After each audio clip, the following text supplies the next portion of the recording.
there is something that calls to my hippie soul about the mycelium and the forest and everything being connected. When things get trendy, a lot of inferior products start flooding the market. And there is the debate on the mycelium grown mushroom powders. What mushrooms you want to talk about first? Well, the magic one, of course. No, the only thing that I notice when I take it is that it's the computer. The computer loads faster. Welcome to Herbalism Uncensored, the podcast where we dig deep into the world of herbalism and natural healing. I'm Alicia. And I'm Lila. We're two clinical herbalists who recognize the need for honest and authentic conversations about the state of natural healing today. As practitioners, we feel called to have uncensored discussions about why people aren't finding relief and what to do about it. If you're frustrated by lack of results, overwhelmed by conflicting advice online, disillusioned by the commercialization of wellness, or simply passionate about natural healing, you're in the right place. This podcast is our way of cutting through the noise, busting myths, and challenging marketing gimmicks. This is Herbalism Uncensored, where together we're nurturing the future of natural healing. The contents of this podcast are for informational purposes only and are not intended to be a substitute in any way for professional medical advice, treatment, or diagnosis. It's important that you always seek the advice of your physician or other licensed healthcare provider with any questions or concerns you may have regarding a medical condition.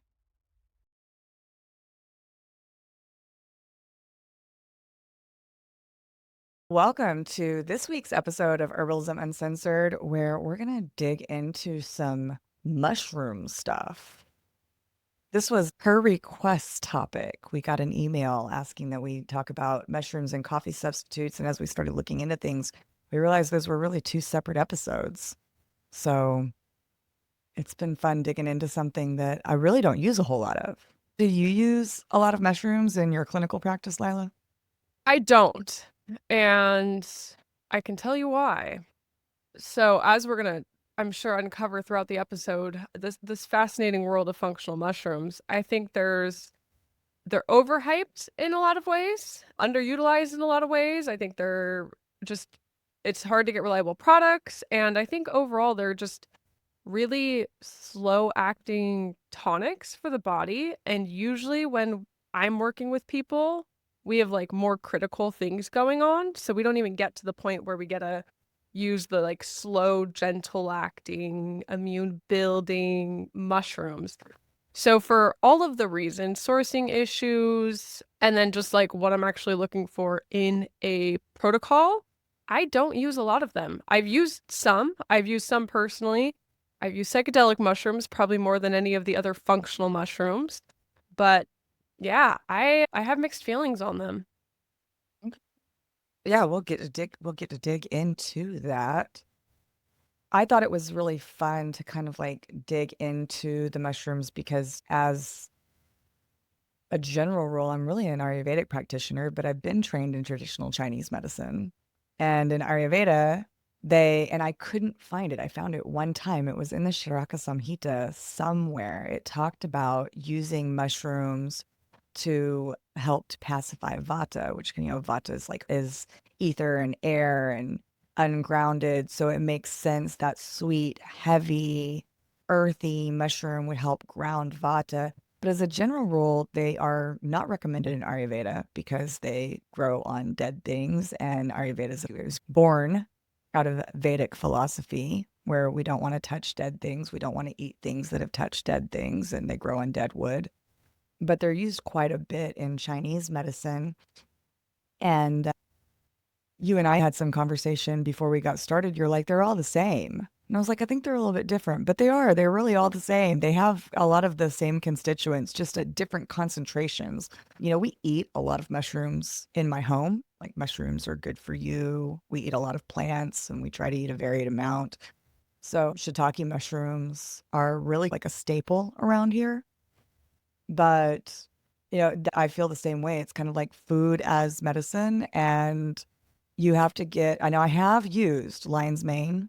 I have used turkey tail. I've used reishi with clients. But I think that the biggest issue with the mushrooms and from a clinical standpoint and the trend is, like you said, there's a lot of issues with sourcing, a lot of issues with can we get a good product? And then what dose are we taking? I had fallen into a lecture from an acupuncturist who uses a lot of mushrooms in her practice. And I'll find her name for an honorable mention before this is all over with. And she started teaching about mushrooms because mushrooms are so popular. She said she just started teaching about mushrooms over and over again and learning more because people wanted to know more. And that you buy these mushroom products and they've got 87 ingredients and it's 25 milligrams of the mushroom that you want to use. But really, if you want to lower your blood pressure with that mushroom, you need to take 25 grams of that mushroom. And then you've got to consider how it's extracted and what part of the mushroom it is and how it was grown. And these are just things that I think the average consumer doesn't think about at all. Right. And this is what happens when things get trendy. A lot of inferior products start flooding the market. And there is the debate on the mycelium grown mushroom powders where the mycelium is grown in a grain, and then they take that mycelium and the grain and they grind it up, and that's your powder. And the mycelium to grain ratio can be anywhere from high on the mycelium side to mostly grain, and we don't know what we're getting. And they don't have to disclose that grain as an ingredient because it's part of the growing process. So that's a huge issue with the world, and that's a debated topic on if the mycelium grown mushrooms are as good as the fruiting bodies. And, people make arguments for both ways, but it sounds like it's a little bit of a cheaper, more efficient way to grow the mycelium than it is necessarily like a more potent medicinal use of the mushrooms, especially because they don't have to list the ratios. They don't have to tell you what grain it's grown in. And you really don't know what you're getting at the end of the day unless there's really good third-party testing and they are testing the beta-glucan content of the mushrooms. And then you have the issue with the fruiting bodies. Most of the fruiting body mushrooms we get are coming from China, and we have this huge issue of heavy metals coming in because of the soil they're grown in and the manufacturing processes in China. So then we still don't, know that we're getting good quality, clean mushrooms. And then if we have like a local grower that's doing everything right, it's going to be really expensive to get the doses in that you need to get in. And because of all this, when something gets kind of like trendy and oversweeps everything, like that's kind of when I start stepping away and go, all right, I'm gonna go do something else because this has been ruined. So that's how I start feeling. Although I think mushrooms are fascinating, I think they're beautiful. I hell, I have a mushroom tattoo. Like mushrooms are awesome, but I think using them clinically, there are some really real constraints. Well, I know that, so there was the documentary, right? The Paul Stamets documentary on Netflix that everybody watched. And you had some opinions on it. It got mushrooms on the radar, right? Mushrooms became on everybody's radar. And that was at the time that everyone I spoke to said, oh, I'm taking mushrooms because of the beta glucans, because of the beta glucans. And so does anyone know what a beta glucan actually is? Or are they just taking So mushrooms because of the beta glucans? probably the latter, but I'm gonna tell you a funny story really quickly. So my father, you know my father very well. I do. I love him. He is very anti-fungus. And he would talk like we shouldn't eat peanuts because fungus grows on them and this fungus is toxic to us. And we have this running joke that when my dad talks about fungus, he does these hands. Like he gets really passionate and he does fungus hands. Fungus And so hands. Charlie and I have a running commentary on like when we get passionate about something, like we bring out our fungus hands. And, you know, we would talk about mushrooms, and he's like, you shouldn't eat mushrooms. They're fungus. We're not supposed to eat fungus. But then they have this compound, the beta glucans, that are really good for us. And they have these other constituents that perfectly fit the slots in our, in our brain. So then you have to wonder, like, well, is it food? Is it medicine? And it starts bringing up these questions of what's going on here? Because I always just think of Roy and his fungus hands. Fungus hands. That's fantastic. I'm gonna be looking for that next time I see him. He gets passionate about something. I'm looking for fungus hands. Okay, so beta glucans. Beta glucans are polysaccharides, is a specific type of polysaccharide. Polysaccharides are long chain carbohydrates. When your body takes in polysaccharides, it kind of like kickstarts your immune system. It gets your immune system going in the right direction. So polysaccharides are in a lot of things. Polysaccharides are in ginseng. Polysaccharides are in astragalus.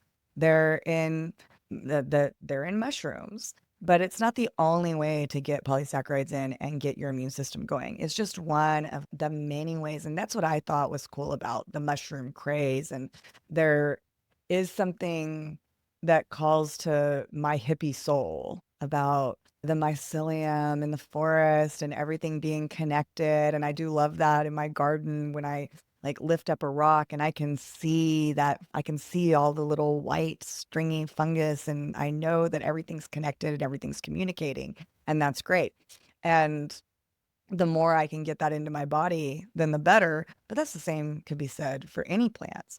And I'm going to circle back to where you were talking about the different ways of growing and do we do the fruiting bodies or do we do the mycelium? And I want to say that traditionally, it's always been the fruiting bodies.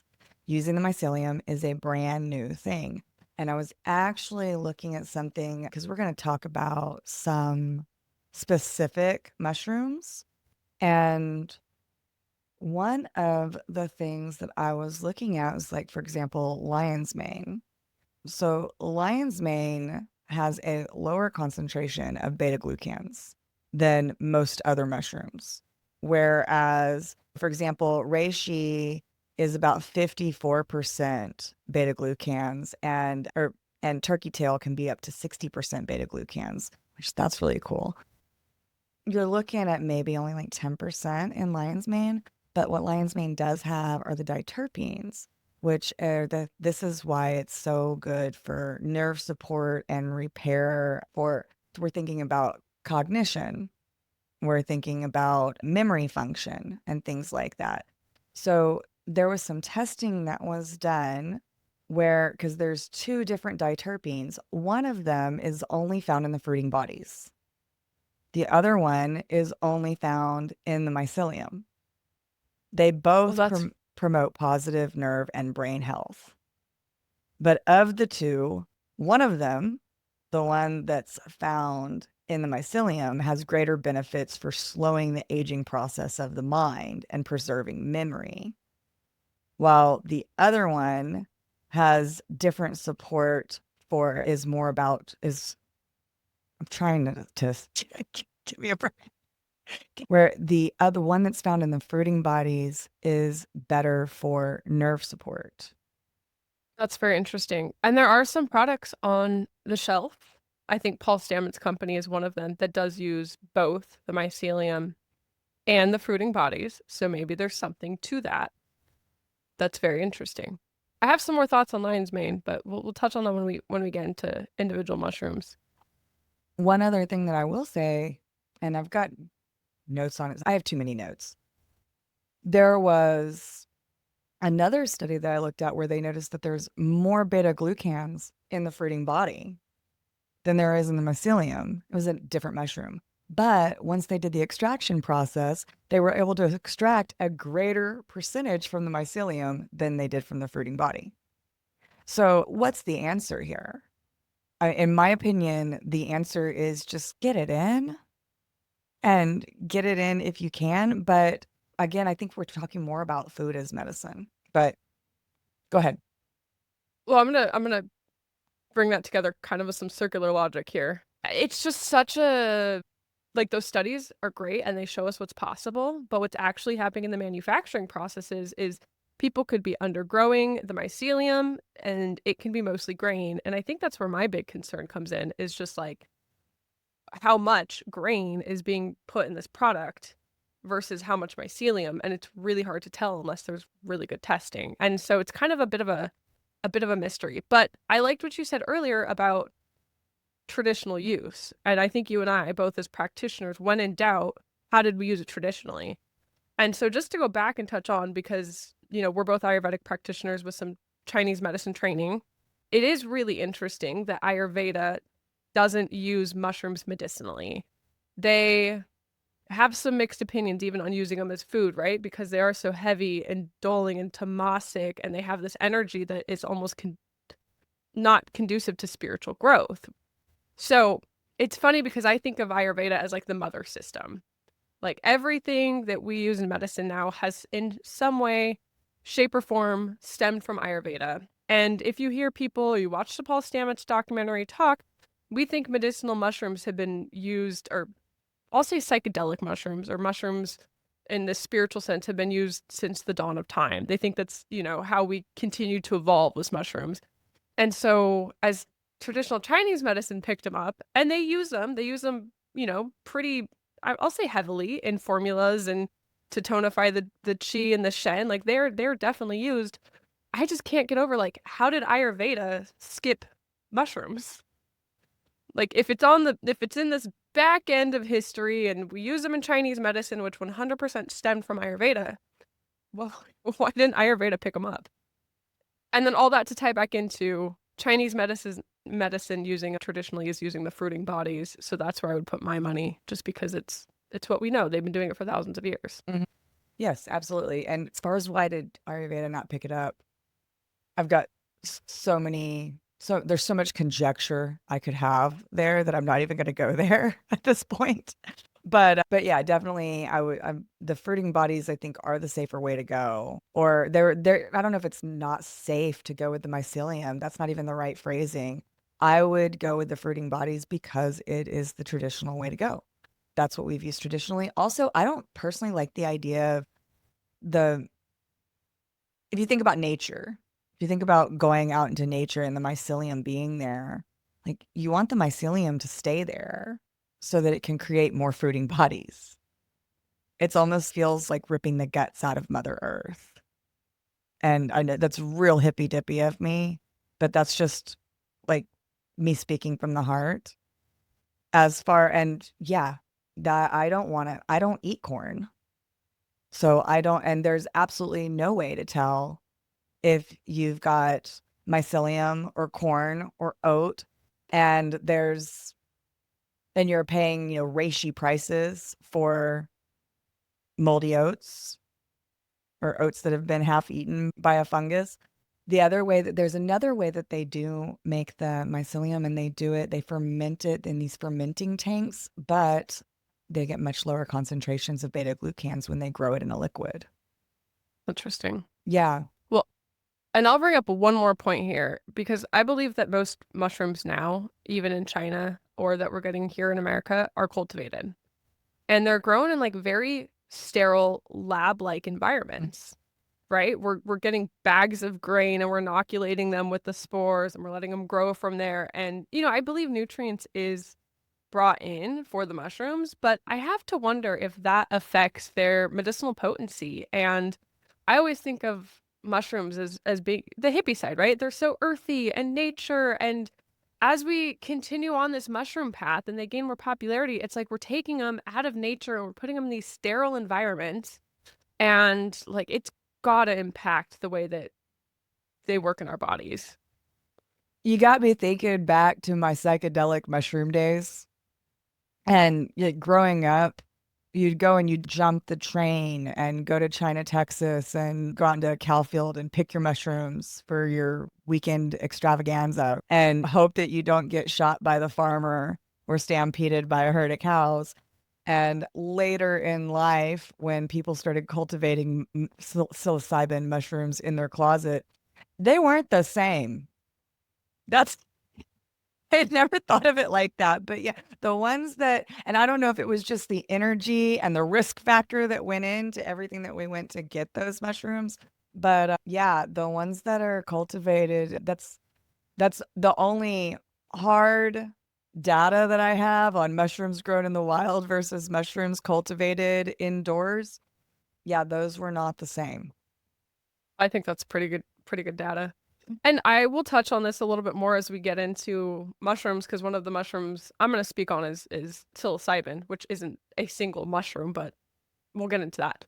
But as we keep getting mushrooms into these more clinical settings, right? We're like taking we're studying them in you know, you come in and you do a mushroom trip under a psychiatrist or a therapist in a clinical setting, and we're researching them. Like, we are starting to take away the magic that is mushrooms as we integrate them further and further into our societal bubble. Because in my opinion, what mushrooms do, and my experience with using them, is you take mushrooms and you go, the world is strange. Why the fuck are we living like this? Like, you know, like mushrooms want you to get back to this like really earthy way of living, this really like true and pure way of living. And so the more that we're like bastardizing them by incorporating them into this model that isn't serving everybody, I think is just going to strip away their magic further and further.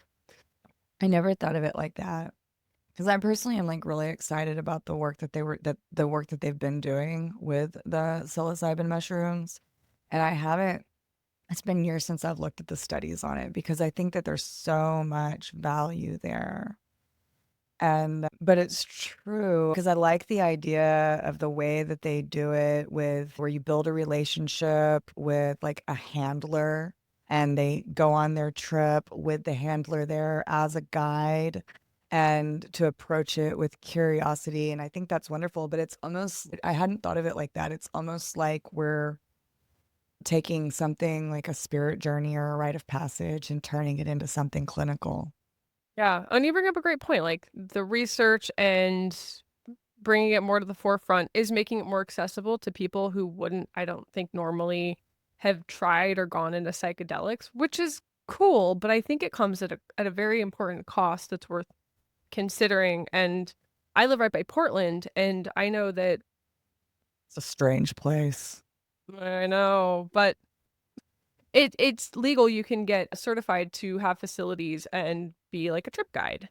But the cost was like exorbitant. Like these places are going out of business because they would try to charge thousands of dollars for a mushroom trip. And I'm like, that is so not in the spirit of mushrooms. Like you said, you go forage some or you get them from your mushroom guy and they're cheap, right? Like mushrooms are cheap. And so when you're trying to pay like thousands of dollars for a single mushroom trip, like to me, the spirit is gone. My high school boyfriend, my middle school boyfriend, his name was Michael Myers. I'm not joking. In this true spirit of Halloween over here. But I bet he had no idea that when he took me into the cow field and then we hung out in the woods and did mushrooms, that he was a trip guide and could be making $1,000. We should just go ahead and talk about, let's jump. You want to jump in and get specific with some of the mushrooms?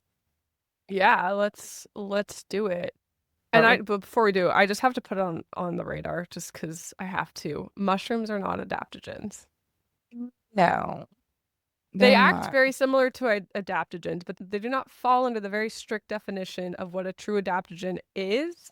And so, as we keep saying these adaptogenic mushroom drinks, it's not quite accurate. We're starting to use just buzzy words to promote things. Yeah. Okay. Like the whole adaptogenic drink thing. I just want to make a noise about it. It's, yeah, CBD also not an adaptogen. Mushrooms not adaptogens. 90% of the things that in there in these adaptogenic drinks, that's just, it's become like a trendy marketing word. And people, I do feel, I take it personally. I feel like they're taking something from me as a clinical herbalist because I have adaptogens. It's an entire class of plants that I use that heal, that are food-like, that don't have any side effects. And you're taking the power out of it by calling everything an adaptogen. 100%.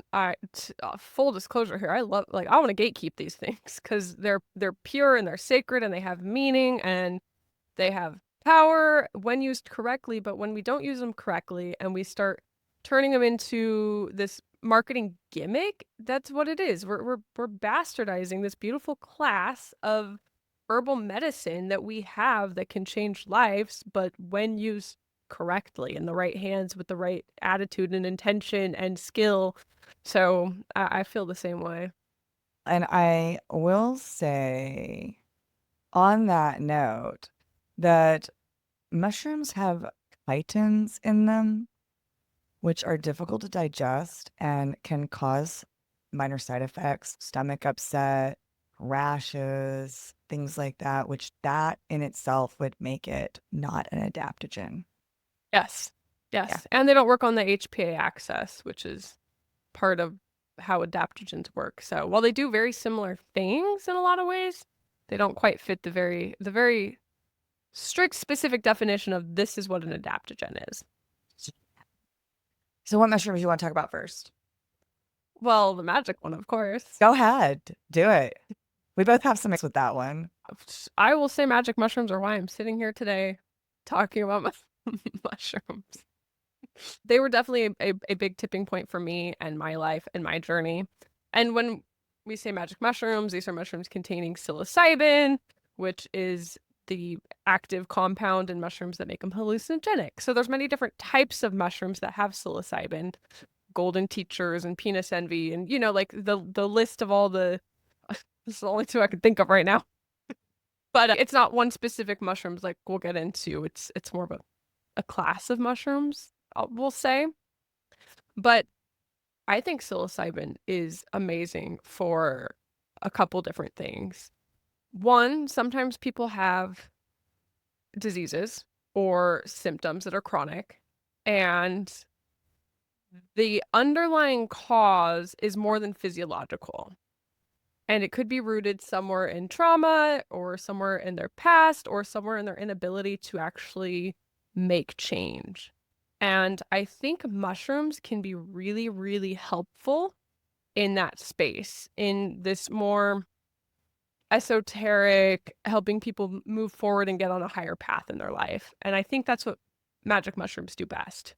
But in addition to that, they can also help us with things like anxiety and depression and addiction and PTSD and migraines and other like mental head things that we have going on, sensory disruptions and things like that. So I think that they can be used for a whole host of things clinically. And I think there is a little bit of a difference between microdosing and using full trips, and I'll touch on that in a second. But I'm curious, Alicia, did you ever get into the microdosing? No, I'm a hero doser. And just to be clear, I'm really interested in microdosing. I'm interested in the way that people are using psilocybin and psilocin medicinally today. It's not something that I've dug a lot into because it's illegal in Texas. It's not something that you could get certified for. I stay away from things like that because operate within my scope of practice and within the confines of the law.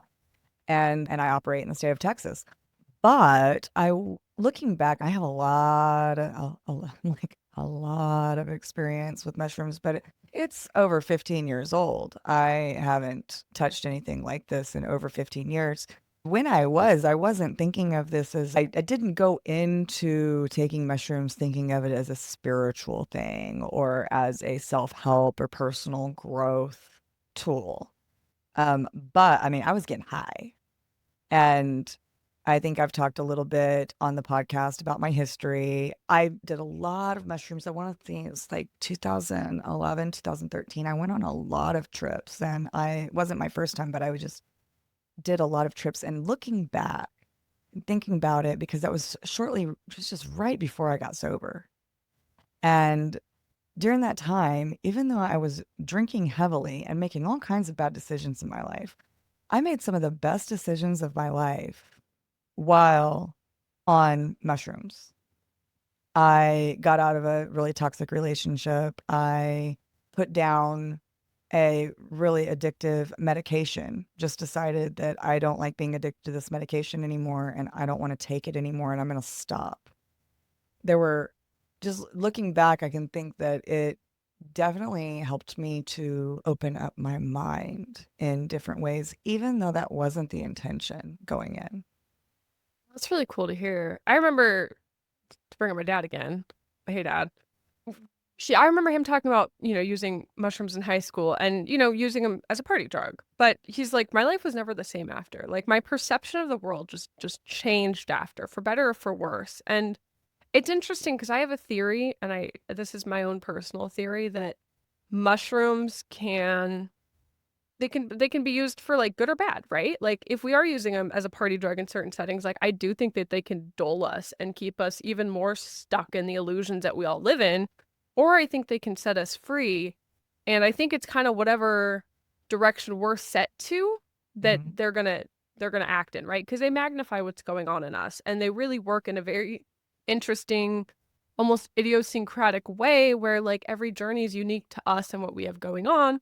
So if we're in certain spaces, I think that can really determine if they take us lower or higher.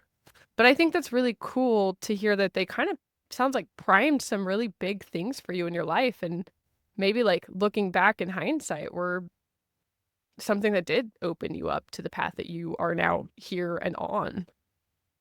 But you asked me, that was a long answer to the question of microdosing. And the short answer is no, I've never microdosed. All of my experience has been with like really high doses. Like, Okay. All right, that's cool. Well, in my opinion is microdosing's great. I'm a fan. I think the big work is done in the macrodosing though.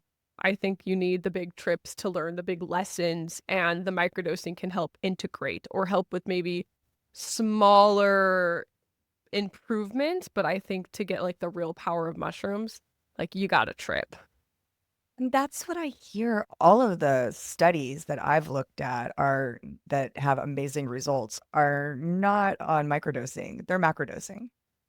They're macrodosing like with therapy in between doses, but they're doing large doses and having large experiences. And when I just anecdotally, the people that I talk to who microdose and get results, that's what I hear is that you have to you periodically, you gotta go big. Yep. And I know people that have only microdosed and said it's gotten them good results. It's like kept their head above water, but I don't think it gets them to that next level or the actual like breakthrough of like some fundamental things in my life are going to change for the better. So I think there's pros. I don't think everybody's ready to do macro trips. I don't recommend it for everybody. Sometimes things come up that are really heavy or hard. If you don't integrate them properly, set you back, not take you forward. So I don't think it's the tool for everyone. And I also am a very big believer that it's not like a continuous tool to be used. I think Alan Watts is the one who said, when you get the message, hang up the phone. I think they're there to show us something, but I don't think they're there for continuous use. So I don't think you start macrodosing and you're like, I'm going to trip on mushrooms once a month for the rest of my life. I think like your usage should ebb and flow. But it's a tool that I picked up and used kind of heavily for a period, and then I put it down, and every once in a while I will revisit it, but it's definitely like I get what I need now from meditation. So it's not a tool that I continue to use because it can't get me as where I want to go like other tools can. Exactly. And I wonder, just I'll say this on the topic of macro versus micro, because we talk about this a lot with the dosing in Ayurvedic herbs, with something like, for example, ashwagandha. You can get amazing results with ashwagandha in a month with really high doses. But then you have these little like 100 to 500 milligram doses, and yeah, you'll get results. But the results that you could get in a month with the appropriate dose, you could get those same results if you just keep it up for 2 years. And I wonder if it's the same thing, because it's a lot of medicines seem to work that way where we can flood the body, we can do loading doses of things and get big results in a big way in a short period of time, or we can go really slow, and we get slow, gradual results, and the big results come with time. Yeah, I think that's a great insight, and it very well could work like that. Okay, before we move on to the next one, I'll just say so how psilocybin or magic mushrooms work in the brain is they increase the connectivity in the visual cortex, which gives us that sensory expansion, right? We see visuals, we see different emotions, we feel things. And it also decreases the activity in our default mode network. So this is the part of the brain that loops itself in self-referential thought. That's what keeps us in me or I mode. And then when you take mushrooms, you realize like, whoa, we're all connected and it's like kumbaya. So it actually decreases this part of the brain that's also very overactive in the cases of people with depression and anxiety. So it's heightening certain things, it's depressing certain things, and it's giving us these experiences that help us see things in a new light, which I find just fascinating. And then it also encourages neuroplasticity, which I think is also a very fun word that's been thrown around a lot, but that is rewiring our brain system, rewiring our patterns and our habits that keep us stuck where we are. So when we can fill those grooves in and make new ones, it just that's how we change our lives. That's how we change our patterns and our habits and we get to where we want to go.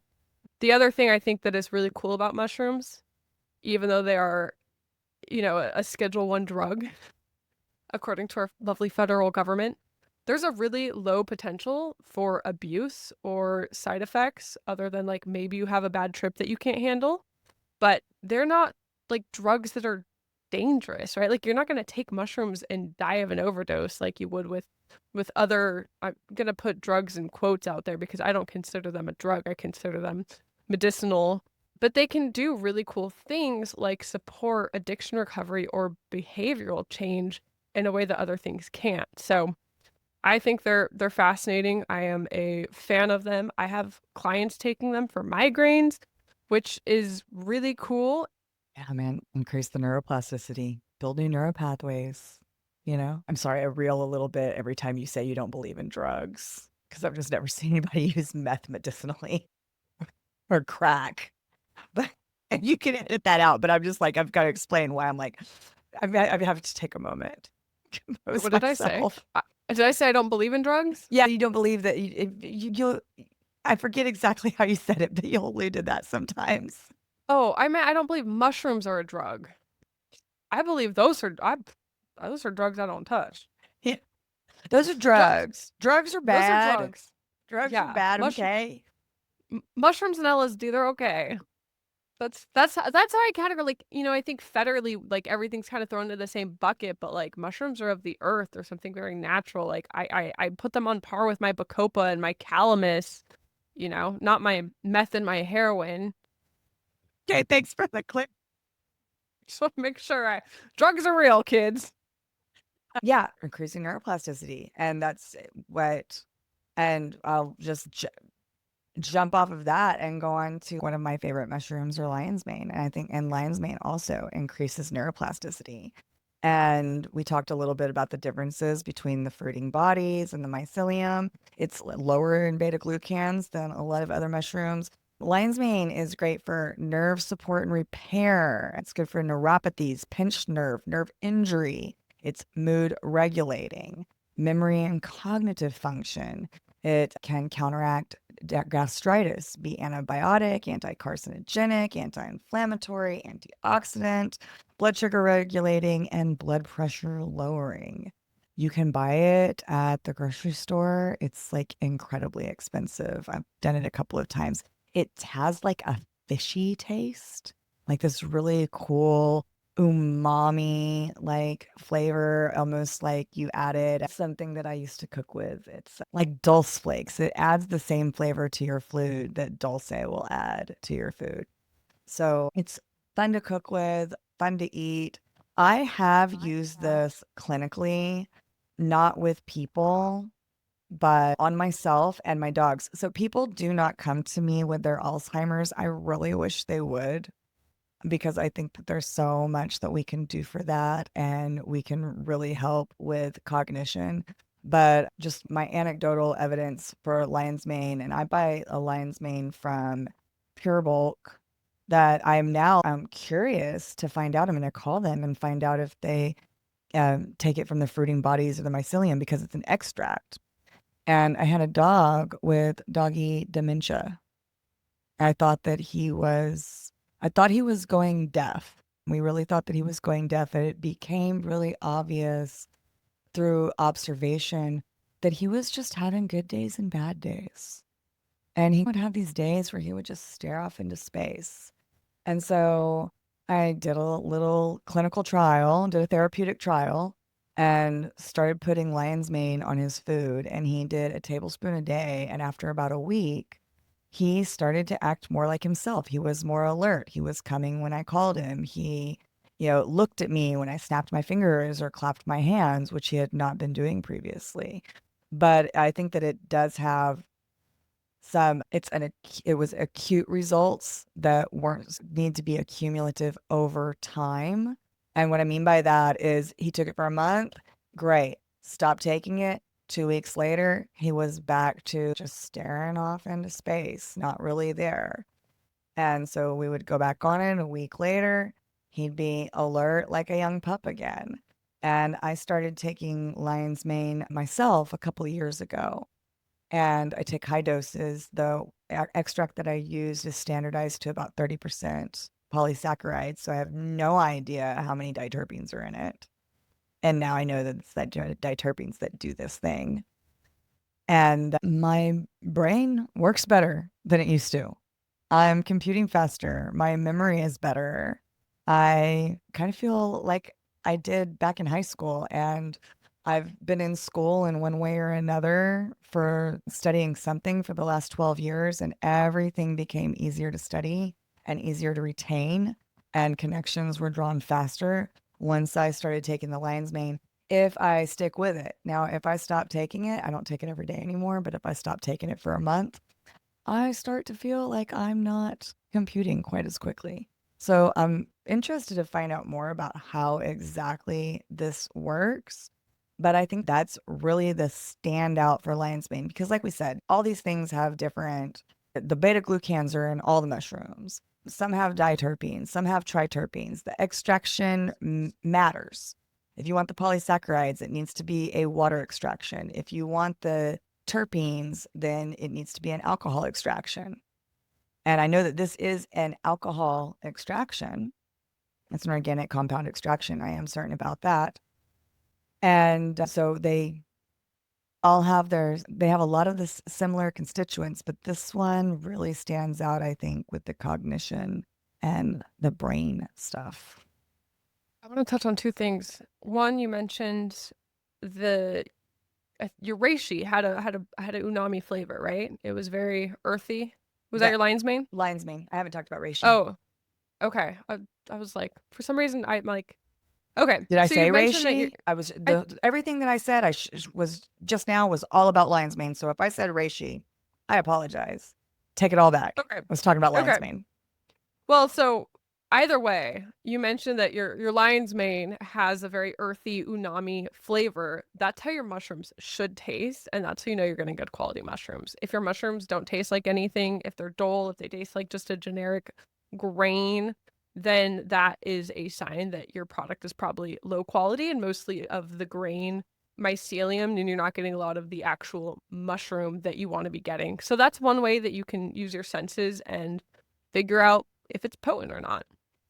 The other thing I want to put on your radar because I found it really interesting, but there's a theory that lion's mane doesn't act directly on the brain. And what it does is it works on the digestive and nervous system as a tonic. So it supports the gut brain axis, but not directly through the brain. And this isn't proven, we don't know yet, but they think that the effects on the brain come from reducing gut inflammation and improving our microbiome health. And that is what improves our mood and cognition. So I was curious if you had any thoughts on that because I'm like, that's fascinating. And if it does work like that, it would just be further evidence of how important our gut health really is and how much it does directly influence our mind and our cognition. This is the first time hearing about that. So I don't know if I can't speak on it. I don't know what to say about that. But that's really interesting. Yeah.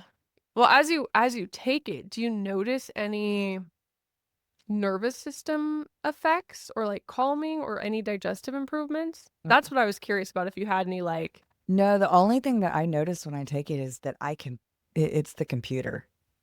Mhm. The computer loads faster. Uploads and downloads just happen more quickly and more efficiently.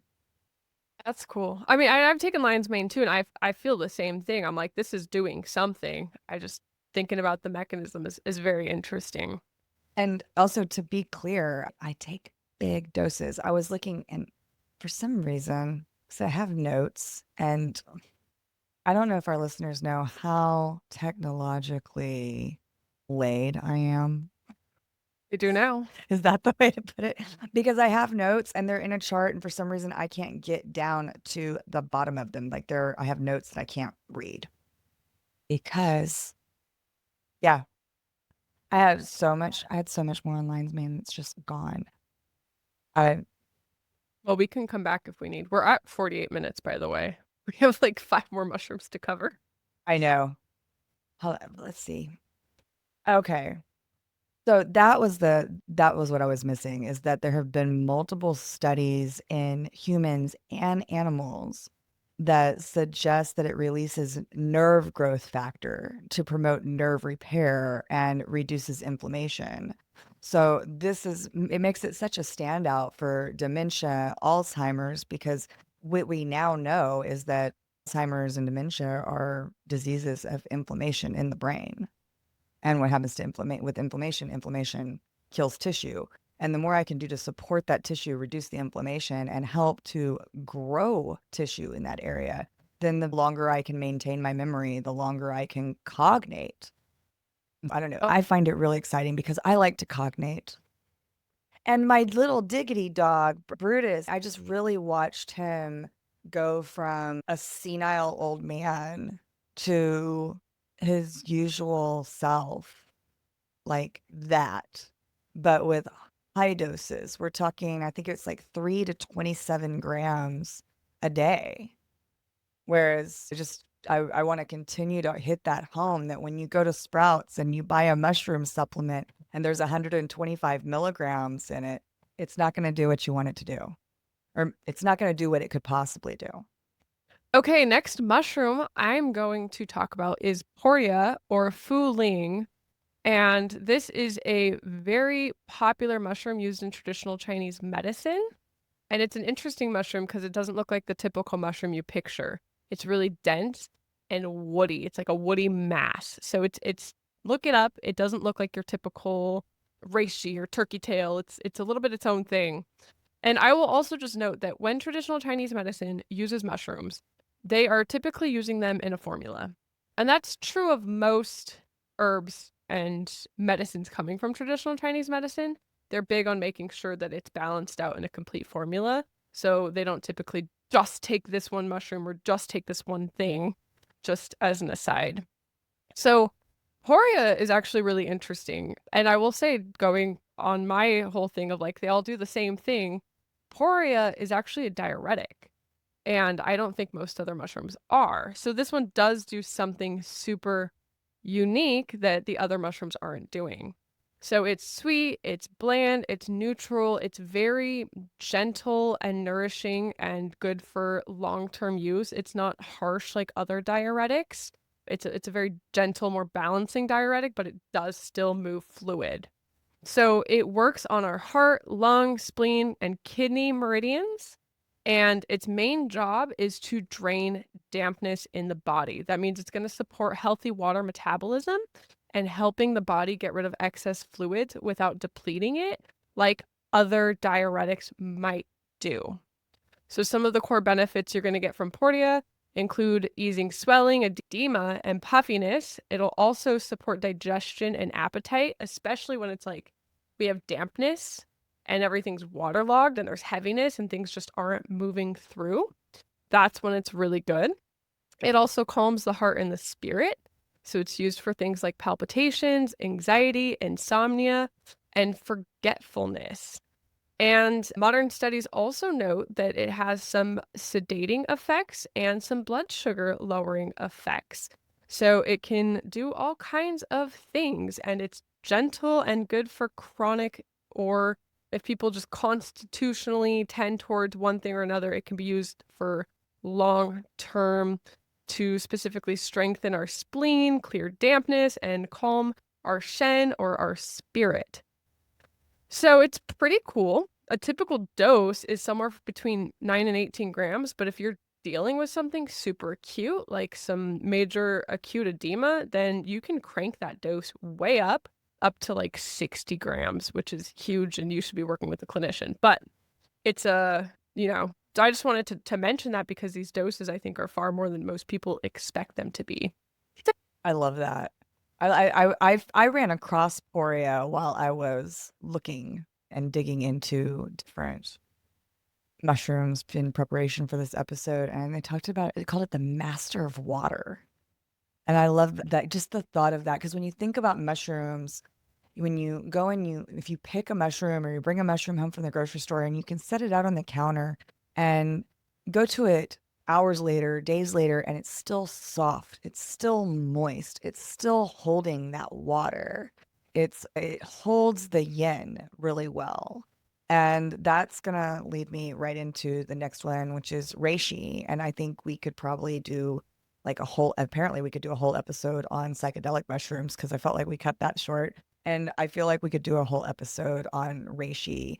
Reishi is known as lingji, and it is the one that I found in just like about every traditional Chinese materia medica I have.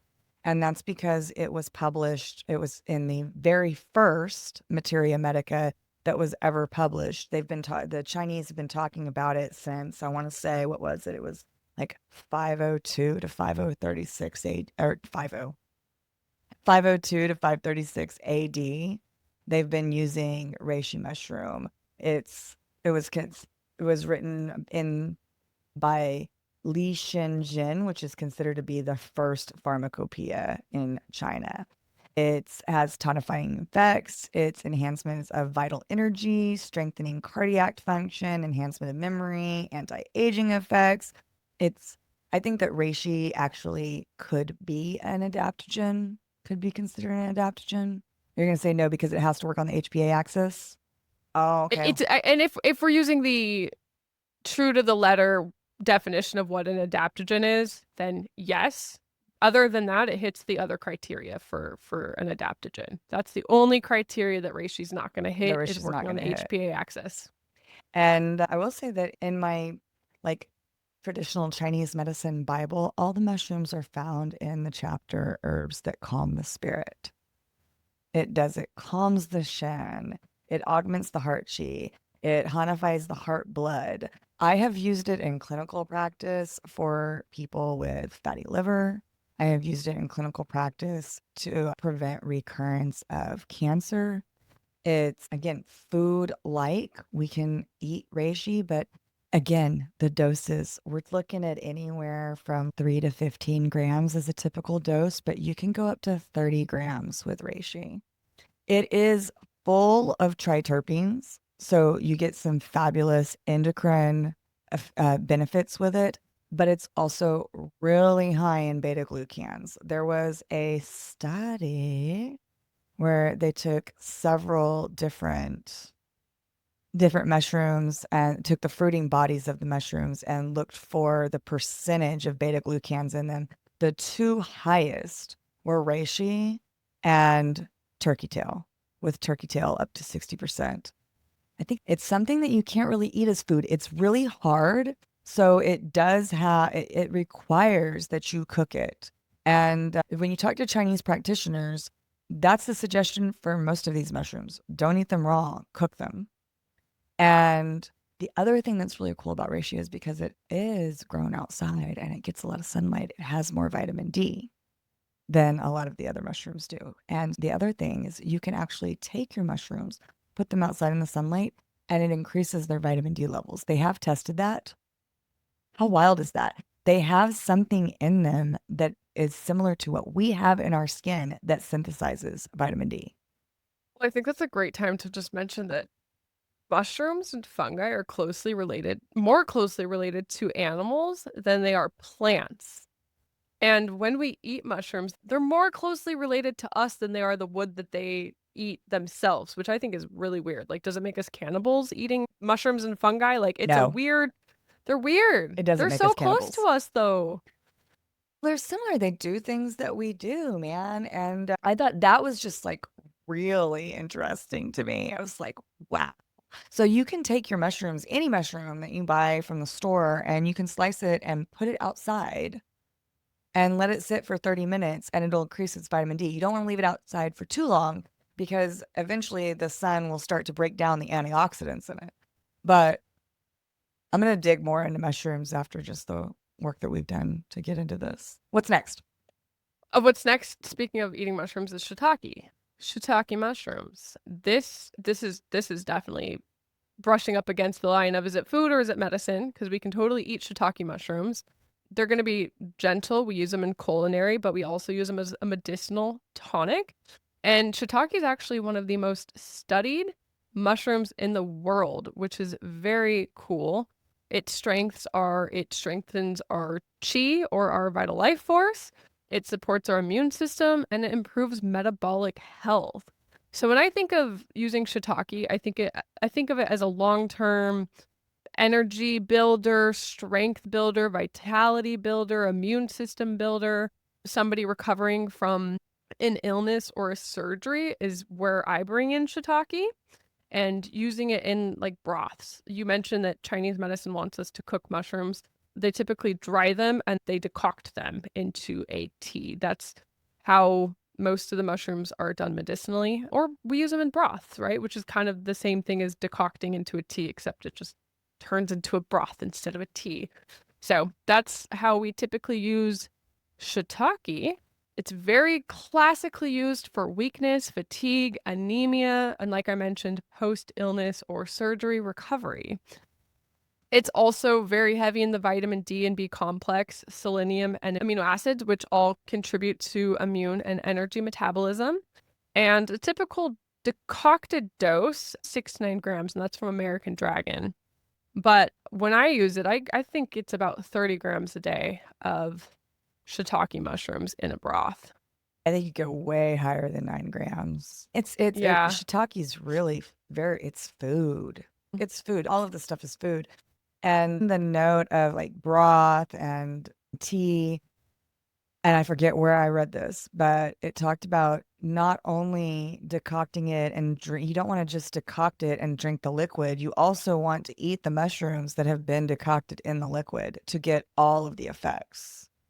And so that's why broths and soups are really the way to go if you're going to start getting these things in and you want to get maximum benefit. Yeah, great point. Why not get everything? Don't leave anything on the table. You're paying for your shiitake mushrooms, and like you mentioned, not everything's going to be able to be extracted in the water. So that's a great point. Okay, well, shiitake is really good. You should eat it as food and use it as medicine when your symptom picture calls for it. And that's when I trust getting from, quality Chinese herb suppliers is where I will go get my shiitake mushroom from. I don't buy it at a store or an Asian market. Like, I go directly to the people I buy Chinese medicine from. Well, thank you for that. Next, I'm just going to get into turkey tail. In traditional Chinese medicine, turkey tail is used to clear dampness, reduce phlegm, heal pulmonary disorders, strengthen the physique, increase energy, and support people with chronic diseases. It's used in Mexican folk medicine to cure ringworm and impetigo.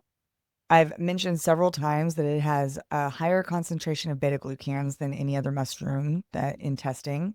It's known for preventing and treating infections, inflammation of the upper respiratory, urinary, and digestive tracts. It's immunomodulating, antiviral, immune support during chemo and radiation, and alleviates side effects from those treatments. It's got cancer prevention and cholesterol regulating properties, and we're looking at dosing 3 to 30 grams. So again, not 125 milligrams, not 250 milligrams, mixed with 15 different things, 3 to 27 grams. I will tell you, I do have, again, my dogs. My dogs don't, they don't have to consent, or they do consent. They consent to whatever I tell them to do because they're my dogs. And I had a dog with a tumor on his chest. We had it aspirated. It was not cancerous and it wasn't a problem, but he just had this big lump on his chest. And we did large doses of turkey tail, talking like 2 tablespoons a day on an 80-pound dog. And it went away. Took about 6 months. It shrunk and disappeared. So that was pretty cool if we want to talk about removing growths. And I believe it will do that through its inflammatory processes. People, again, it's like the lion's mane. People don't come to me with tumors either. I wish they did because it's really fun to help people get these things to just disappear. Well, that you mentioned that it took 6 months because I think that's just a really accurate representation of these things don't happen overnight, Hmm. and when you are using mushrooms, they'll be effective, but it's going to take time. Ah, and this is the one. It was the turkey tail was the one where I had found the study where the fruiting bodies contained 60% of beta glucans. The mycelium contained 30% of beta glucans. Okay. But then when they made the extract and boiled it for 3 hours, only 60% of the total available beta glucans, it was 60% of the available beta glucans were extracted from the mycelium, and 14% of the beta glucans were extracted from the fruiting bodies. So the fruiting bodies had a higher concentration, but had less extraction. And the mycelium had a lower concentration, but a better extraction rate. It's a hot debate in the mushroom world. I think that at the end of the day, like if we could close with something along on the topic of mushrooms and mushroom extracts and mushroom supplements, is that like y'all, supplements, extracts, new stuff. This is new. What we've been doing for 3,000 years is boiling up mushrooms in broths and eating them. Which also So brings up the cultivation is also new. yeah, there's a lot of stuff that's going on with mushrooms that's new, and there's a lot of unknowns. And it's like more will be revealed, and in 200 years, we're going to know a whole lot more than we know today. And in 2,000 years, we're going to know a whole lot more than we know in 200 years. But right now, what we really know about is what we've been doing for 3,000 years, which is picking mushrooms in the wild and boiling them and eating them in soups. We could talk about more mushrooms later. Well, yeah, and we will cover what our thoughts on mushroom beverages, which I'll just say most of the mushroom beverages are made with chaga, and I think that they are just subject to the same poor manufacturing processes that make it so you're not actually getting a lot of mushroom matter in your mushroom coffee. But we will do an episode soon on coffee alternatives because there's a lot of cool ways that you can use herbal medicine to replace your coffee and get some side benefits with your morning beverage. So that will be really fun. And I agree, talking about mushrooms was super fun. This has been fun. And yeah, we're going to talk about some coffee substitutes, which will include some mushroom beverages, I suppose. But I think we've got some better ones up our sleeve than the mushroom substitutes. And we'll be getting to that pretty soon. And then also, I know coming up, we have some hospital experiences that we want to discuss. Yup. Well, we'll do some good riffing on our modern medical system and some possible alternatives that might exist. All right. Thank you so much, Lila. Thank you. We'll see you guys next time. Bye. Thanks for tuning in to Herbalism Uncensored. We're genuinely humbled by the love and support you've shown us. If you've been enjoying the show, be sure to subscribe, leave a review if you feel called, and don't hesitate to reach out. Whether it's with a question, a success story, or a topic you'd love us to explore in a future episode. And remember, both Alicia and Lila, that's me, run virtual clinics. We'd love for you to check out what we're up to. You can find Alicia's practice Holistically Correct at holisticallycorrect.com, and you can learn more about my work at the Virtual Natural Healing Clinic by visiting tvnhc.com. Until next time, be well, stay grounded, and keep healing.